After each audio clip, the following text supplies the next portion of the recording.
Okay, Ivy, let's talk faith and justice. So this is, if we decide not to delete it, the inaugural episode of Boston Faith and Justice's Let's Talk Faith and Justice podcast. And as we get started, I thought I'd share a little bit about how we arrived here. Feel free to jump in because obviously you've been on this journey. So as a lot of people know, we started Uncomfortable Conversations in the summer of 2020 as a way, one, to reach people because we were all in our houses, and this new technology called Zoom allowed us to do things we hadn't been able to do before. So, and that intersected with the murder of George Floyd, and we really felt like we wanted to bring a conversation to our community where we could engage and learn and grow and face some things that were hard and consider how to move forward. So that was the birth of Uncomfortable Conversations, which has been going on since then. Every other month, every 2 months, different topics around an injustice that we felt like we had some organizational connections, some personal connections, some ways in which we could offer something to the conversation, even just by bringing people together.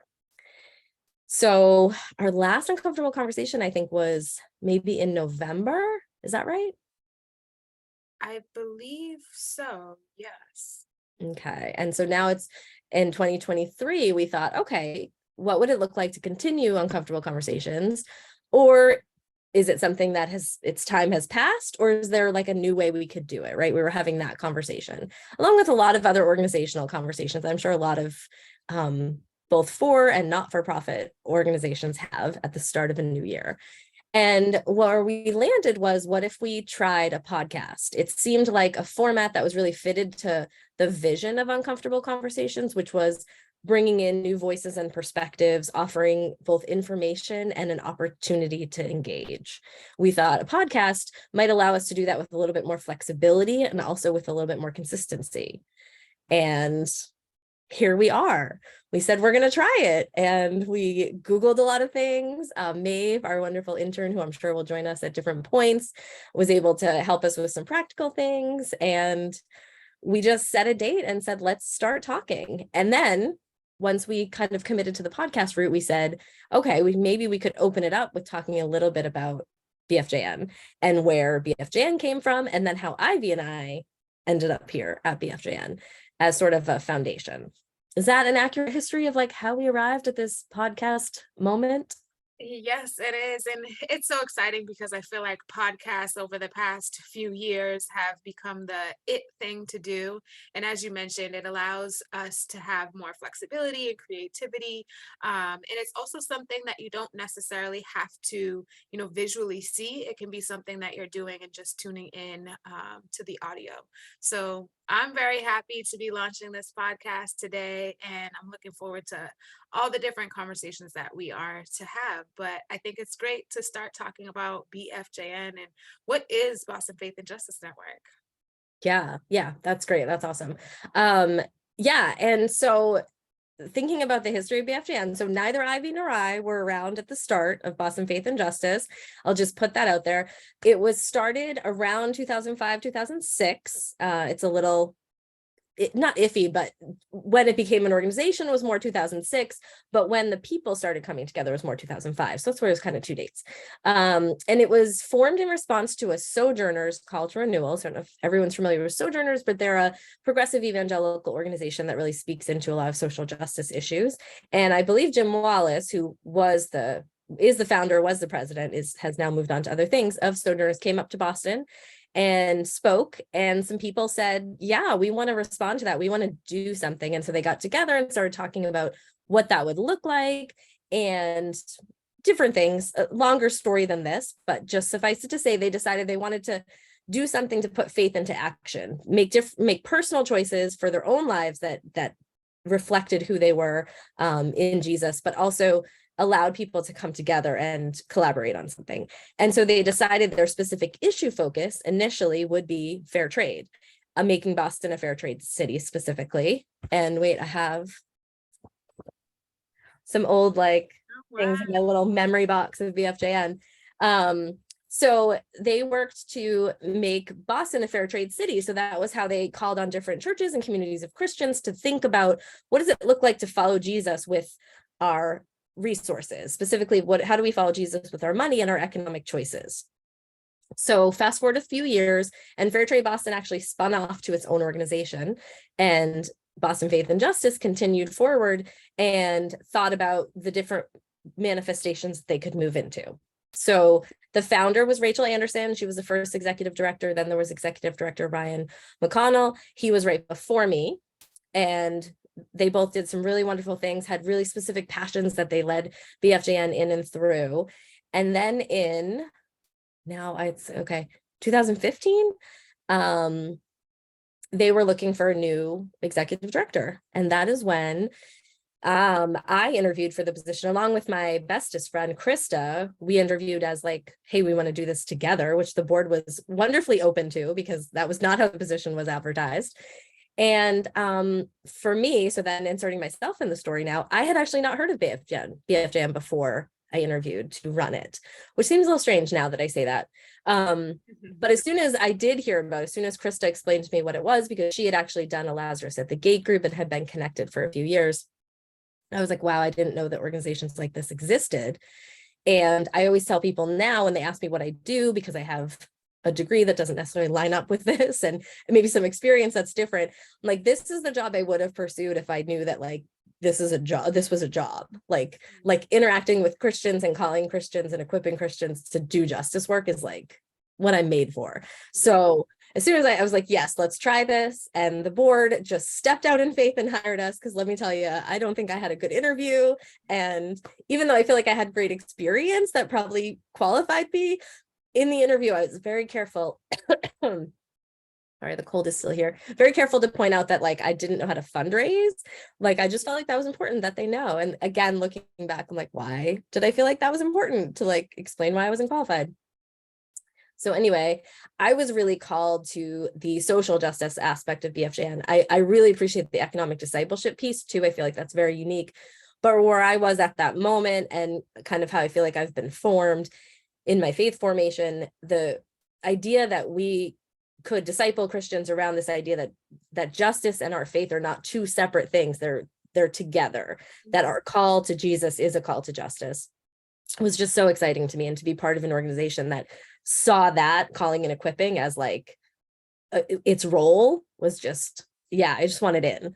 So that happened. Krista and I led the organization together for about 3 years. Then she went on to Eastern, where she was a professor and now she's a dean. And I was alone for years and years. And again, still loved the job, have a wonderful board, wonderful volunteers. But around September of 2021, a young woman reached out to me and everything changed. So I mean, like, why don't you share about how you heard about BFJN? Like what caused you to reach out to me? Yeah, absolutely. And so it's crazy when you say like September of 2021 that, it was definitely around that time where I was in a space, where I was maturing a lot in my faith and in my walk with God, and justice has always been a thing that was near and dear to my heart, just in my upbringing, being in a community where fighting for justice was at my front doorstep. And dealing with issues of racism and things like that. And I always say, I don't know if it's because I'm a Libra, but I always needed that balance. And so justice and equity is a space that I always found myself in. And it came to a point where I had been, working in juvenile justice for so long, but there was components that was missing in every space that I was in. And so it really stumbled upon Boston Faith and Justice Network from a simple Google search. I wanted to familiarize myself with other brothers and sisters and organizations in my very own community, or the community that I was working in, that not only had a very important mission on paper, but that was aligned with God's ultimate mission. And so I went out on a whim and I, was looking at the website, and I was very interested to learn more about the organization. And I emailed you, just saying that I just wanted to network and see what you do. And I remember, those moments having the chills, that it was just very organic conversation. I could see the passion that you had for, justice work and your faith, and that you had a calling to this work. As you said, you were made for this. And I could tell from those preliminary conversations. And, it was only by God's divine grace and power and his time, because we had continued to network for a few months.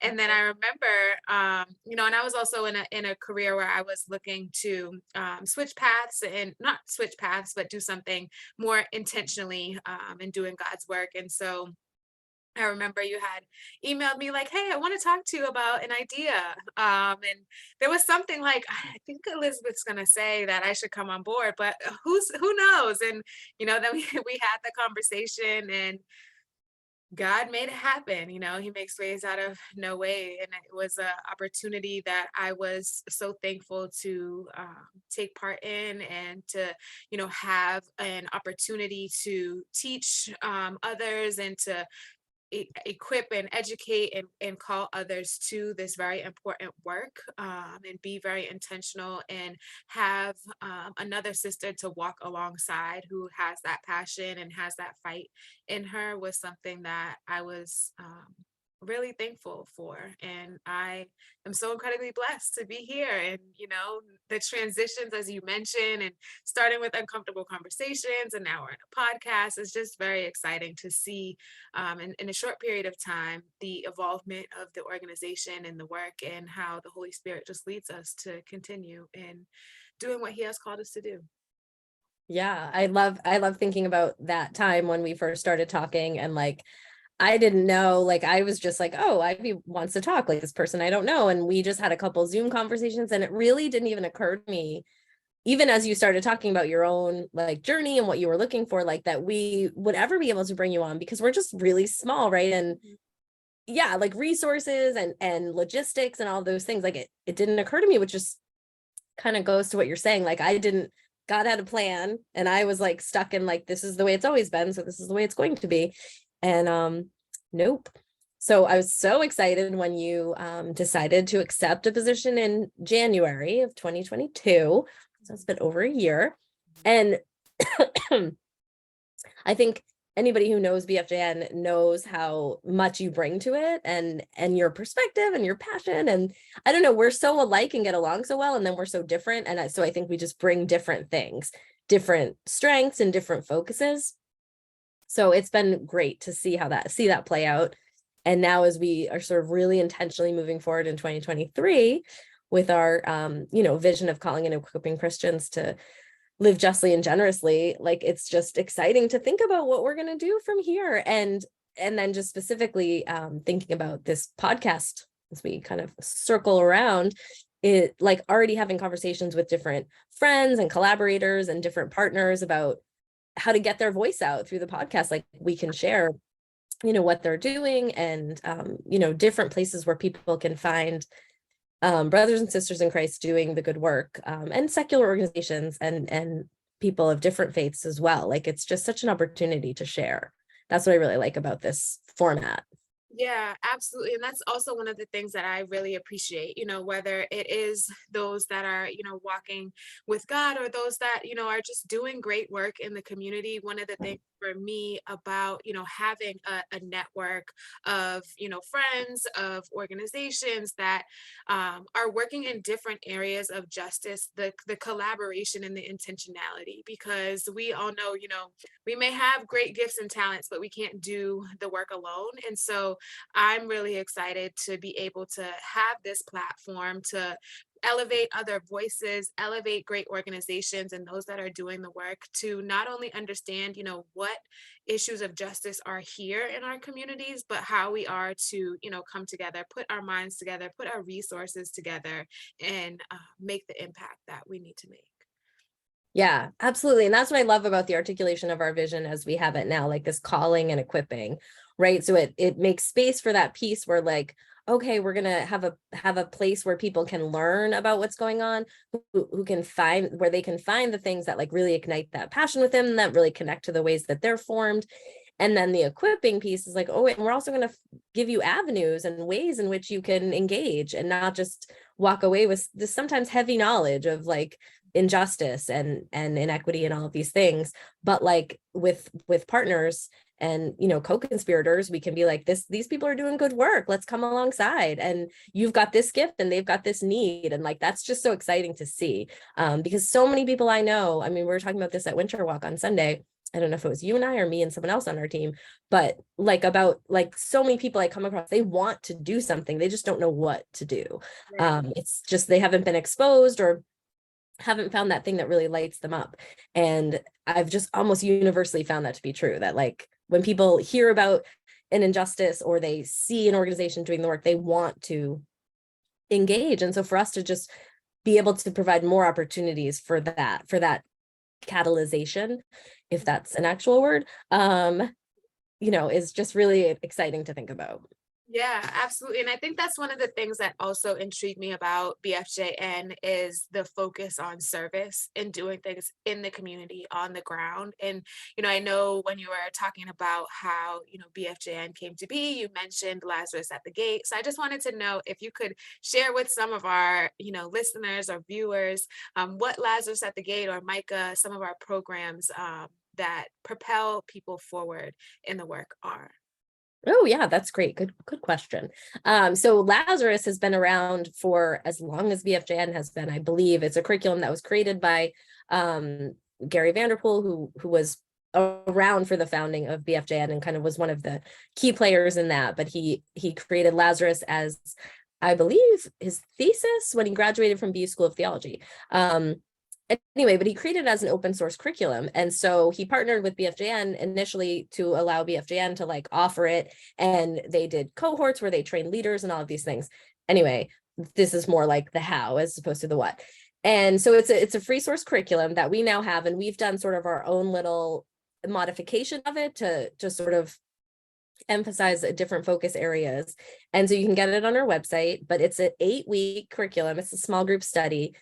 And just putting it out there, it's hard. Like it asks hard questions, but not for the sake of hard questions, for the sake of really personal transformation so that the world can be transformed through transformed people.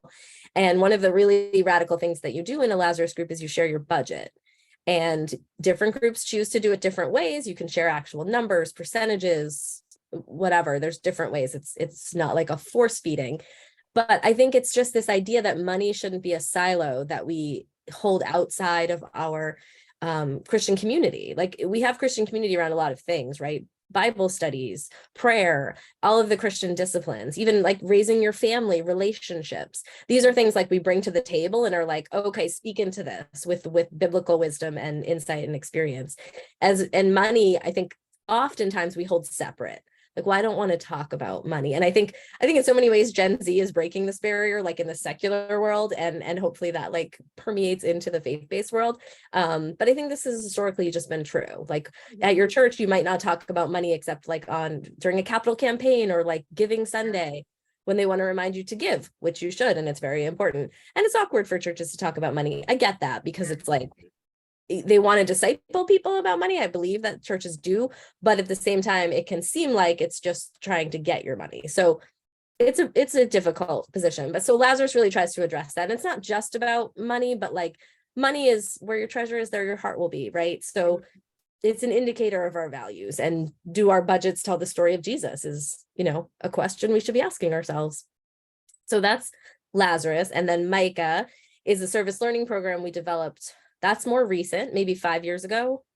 It was like just a couple years before the pandemic, where it was like we were still betaing it, and then the pandemic happened, because it's an in-person, generally designed to be a weekend service experience where we partner with organizations doing work around poverty, food insecurity, homelessness, and trafficking, so that people have an opportunity to serve. And in the midst of that, we also have teachings around those issues practically, and talk about how the Bible talks about them and talks about our responsibility. So it's really meant to be really service and learning. That's why we intentionally use those words. It will have a familiar little bit of a missions feel if you grew up like in the evangelical world, but hopefully with a lot of intentionality around understanding issues and partnering with organizations doing the work. Yeah. So those are kind of our two main things. And as Elizabeth mentioned, find all of this information on our website, bostonfaithjustice.org, where the Lazarus program is offered. And we are doing a few different MICA programs and experiences this year. So if you would like to learn more about that, please reach out to us. Yes, definitely. We'd love to partner with people to do MICAs, and which I'm sure we'll be talking about more frequently as we get into the podcast over the next few weeks, is our focus on housing justice this season. So for the winter and spring, we decided to really zero in an issue so we could dive deep, and housing justice is the issue. And so we're building a MICA service learning day around that in April 29th. So that's also something where people can come in and experience it, as opposed to generally it's conceived of as a church-based experience, right? Like we love to partner with churches and come in and do MICA with a church, but we're also kind of leaning into some different ways of doing things and thinking about how can we do MICAs and offer them to people to come as individuals or families or groups so that they can experience that together as the BFJN community. Yes, that is a great point. Well, I'm so excited, to be launching this podcast and just sharing with the community in a different way all the things that BFJN is about, so that we can expand our network and the ultimate mission of God. Yes, same. Yes. And it's always fun to have conversations with you. It just feels like that's just a fun thing. And I mean, as we're figuring out this podcast model, I think there'll be places to subscribe. It's going to be available where podcasts are available, and hopefully link somewhere on our website too. So the scaffolding is still a work in progress, but we're getting there.